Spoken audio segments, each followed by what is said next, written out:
25 days until Yukon River Quest 2026. Doing some boat repair. This is on the tip of my Epic 18X. Think I'm getting some water in here, so I'm going to epoxy this up.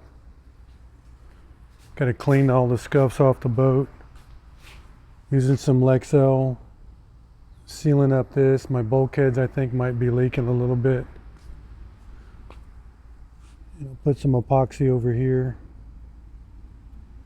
Get that going. I'm going to get it ready for graphics. See all these marks in here? I'm going to take that out with compound. Try